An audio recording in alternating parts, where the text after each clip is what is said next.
this round anyway. Starting off at 4-0. Now, Ingram had a pretty good weekend last weekend too, huh? Oh, yeah. Nice little top 4 for Ingram, along with Daryl Ayers and Corey Baumeister. Ingram on the play, fetches up Breeding Pool down to 17. It's going to be a Gilded Goose and a Mox Opal.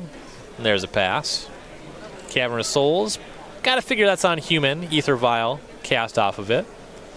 Yep, there is one other regular name in the deck, and that is Illusion for Phantasmal Image. But with Ether Vial, I don't think that that's going to be necessary. Tapped Mystic Sanctuary and an Ether Spell Bomb for Ingram. Vial to 1 for Lee. There's Unclaimed Territory and Thalia's Lieutenant. No Vial trick, though, just a 1/1. Here is Oko. If he vials in a 1-mana creature here, okay. I was going to say I might need to go have a chat. He might not know the trick if he's relatively new to the archetype. So there's an Oko on 6. Lee will put the Vial to 2 and cast a Mantis Rider. That's getting Galvanic Blasted. Metalcraft's online. Man, that Galvanic Blast looked hot there. Yeah, Oko knocked to 4 from Lieutenant, but yeah. Galvanic Blast doing a great job of playing defense there. It's like a Cryptic Command at the front of Ingram's hand. He's going to make a food. Oko up to 6. Yeah, notably, though, no 3rd land drop, though he does have the Mox Opal online. There's a Horizon Canopy. There's another Mantis Rider. Yeah, and he can't counter it because of the Cavernous Souls, but he can tap team and draw a card with the Cryptic Command. I wouldn't even mind a tap and bounce Ether Vial, since Ether Vial is like pretty annoying. And that's what it was. Tap, bounce, Ether Vial. That'll be redeployed by Lee. Takes a point for that off of the Canopy. I feel like Russell doesn't have a whole lot going on, though, simply because he did not use the Vial on 3 to play anything. Either pre-combat or in response to the bounce. Figure he's just got a lot of lands in hand. Yep. Now, though, he is going to give a Mox Opal to Russell Lee and take that Mantis Rider. It's a good trade for Ingram. Keeps the Oko around as well. That's still on 1. I feel like Oko always involves good trades. Yeah. Wouldn't recommend using 5-year loyalty to make a bad trade. You know what's going to be a bad trade on Monday? What's that? Oko Thief of Crowns for US dollars. It's going to be a bad trade. Charming Prince choosing mode Scry. It's one that you actually see quite a bit, but the blink effect is really powerful when you start combining it with the likes of Reflector Mage and even that Thalia's Lieutenant if you have a stout battlefield. So the Prince pumps the Lieutenant. That got bounced by the Spell Bomb. Looks like Lee just passing with an uncracked Canopy here. Some bobble action from Ingram. Now, if you're wondering why the players are playing so quickly, just this is how I play normally. You say, on Magic hey, Online. I've seen Peter Ingram play before. He's not that fast. Well, you're right. That's the magic of Time Shifted. We speed it up. Yeah, I really just wanted to make a this is my normal pace of play joke. Sure. I mean, how is he supposed to finish a match with just Guy Black in under 50 minutes? Right. I think you were the only person who ever did it. Yeah. Consistently at that. Ross Merrim picked up my deck one time, and he said... And he's still shuffling. All right, well, a huge turn for Russell. Plays a Thalia's Lieutenant in response, Vials an image, copying Thalia's Lieutenant. So they see each other, give each other a bunch of triggers. Also pumps up the Charming Prince. Charming Prince gets in for 5 points, thanks for the Noble Hierarch. And we got like a pretty stout game. This is going to be a grindy one, I think. Well, it was. Never mind. But Engineer Explosives cleans up all those creatures, and there's just an active Emery, too. Just resettable Plague Wind. That's pretty powerful. Oko is making some stuff into Elks. Russell Lee's down to 4 off of those Elk attacks, and Peter Ingram going to take the first game there. You know, Lee was able to get a pretty good battlefield kind of in, I guess it ended up being the late game, but I felt like it might have been the mid game, as it's like Phantasmal Image, a couple Thalia's Lieutenants, had some large power and toughness, but they all cost 2, and then they were all dead.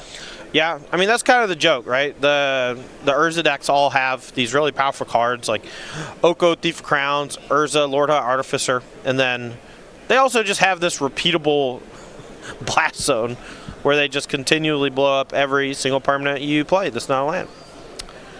So yeah, that's cool. When I think about the Urza decks, I get mad about Mox Opal, I get mad about Oko, and then I see an Emery in play. I'm like, oh yeah, there's that one too. I'm also still mad. Yeah, I am still mad, and I'm more mad. Yeah. Emery is one of those cards where, like, they very clearly made it for older formats, but also why? You know? Well, yeah, Mox Opal needed some help. Yeah, it's not even the Mox. I mean, okay. One of the things I like to compare it to. All right, we're gonna see if we can get this one on the. Probably can't get this on screen, right? Just because of the way the time shift works. Time shifted, I think, All prohibits that. Google the card Somber Hover Guard. Just Google the card Somber Hover Guard, and you tell me how many colorless mana an affinity creature needs to be a 3/2 flyer. Is your position that card is better or worse than Emery?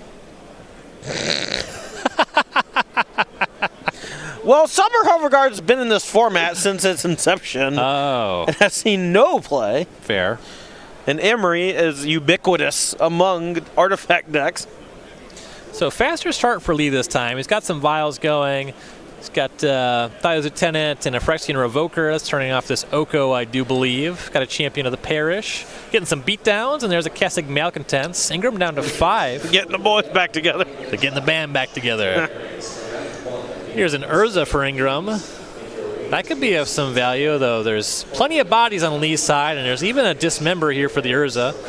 Yeah, probably doing that in response to generating a token, because Ingram has the ability here to actually just either spellbomb his own Urza to protect it, but it's going to leave him effectively dead on the battlefield. So the play is going to be spellbomb back that Revoker, gives him an activation of the Oko, makes his Astrolabe into an Elk, trying to get some blockers, trying to hold on here. You see a 2/2, a 3/3, and a 3/1 attacking for Lee. Ingram's able to block 2. And shows the image. GG. A little Flash-in Lieutenant, double pump, and that's 5. That's lethal. Oh, I was going to go for Malcontents. Sure. It's all good. It's all good. It's all lethal. You're all dead. It's all lethal. All right.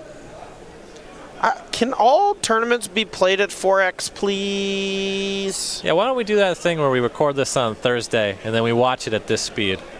We can do like a whole show about it. And we can have, like, we'll call it the red split, right? And we'll have the top 8 players on the leaderboard play one day. Then we have the next day we have the blue split and have the next 8 play, right? Then there's like an emerald split. I don't know. I don't understand any of the words you're saying right now. Correct. Oh. That is, you are right. All right, Ingram on the play for game number 3. I believe 2 7s kept here. Shocks for a breeding pool. There's the Gilded Goose and a Mox Opal, which is online from Mishra's Bauble. Casual 5 permanents on the first turn. Ether Vial for Lee, though. Here's a Snow-Covered Mountain. And, a turn 2 Urza. How about that?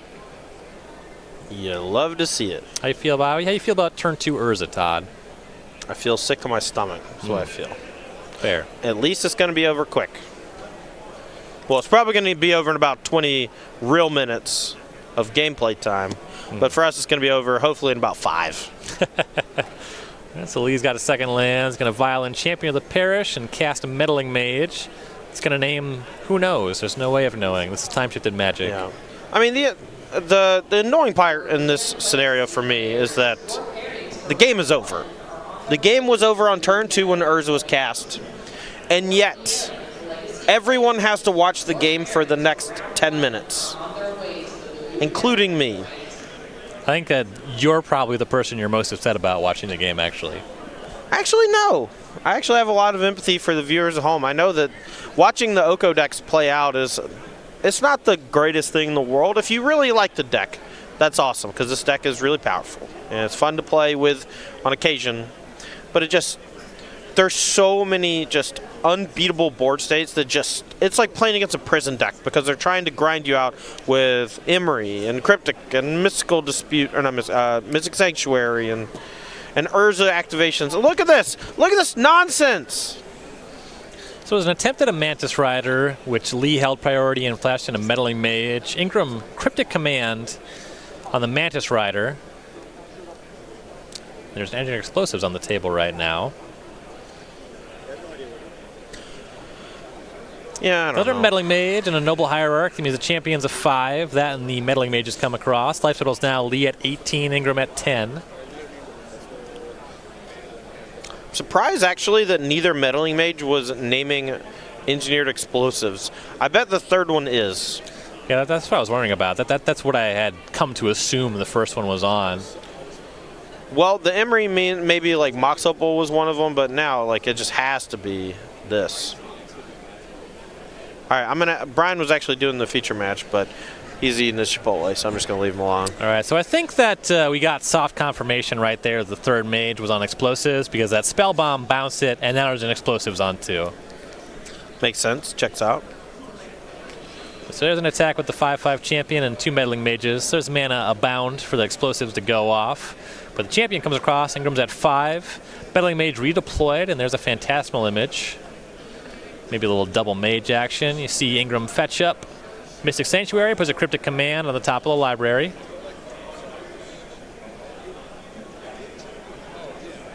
Emery is going to bring back Ether Spellbomb. That's pretty bad for Meddling Mage, just because it can kill it. Going to combat, Cryptic Command will tap the team. And here's Kessig Malcontents post-combat.